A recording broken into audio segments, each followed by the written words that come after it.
લોકશાહીનું પર્વ એટલે મતદાન. સરકારને ચૂંટવા માટેની લોકશાહીની ઉત્તમ વ્યવસ્થામાં મતદારોના મતની કિંમત અમૂલ્ય હોય છે.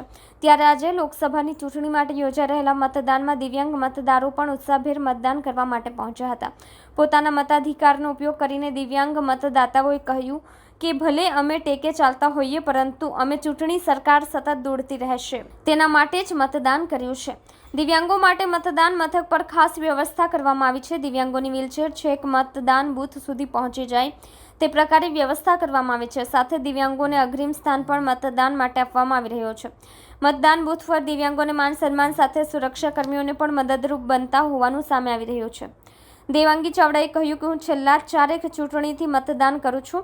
હું દેશ માટે મત આપી રહી છું. ત્યારે મારે એક જ સંદેશો લોકોને આપવો છે. આપણે જે પક્ષ કે ઉમેદવારને મત આપવા ઈચ્છતા હોઈએ તે આપણો અમૂલ્ય મત આપવો જોઈએ, કારણ કે આપણા મતનો અધિકાર આપણને બંધારણે આપ્યો છે. આપણે શરીરથી ભલે અશક્ત હોઈએ, પરંતુ સરકાર તો સશક્ત ચૂંટવી આપણો અબાધિત અધિકાર છે. જય સુખભાઈ ધનજીભાઈ રામ. બસ જો દિવ્યાંગો માટે આમ તો સારી વ્યવસ્થા કહેવાય કે સાહેબો લોકો બધા સારી હેલ્પ કરી છે અને કોઈ તકલીફ અમને પડવા નથી દીધી કે અંદર ઠેઠ રૂમ સુધી આપણને સહયોગ આપ્યો છે સારો એવો. આજે મતદાન છે, લોકોને શું અપીલ કરશો?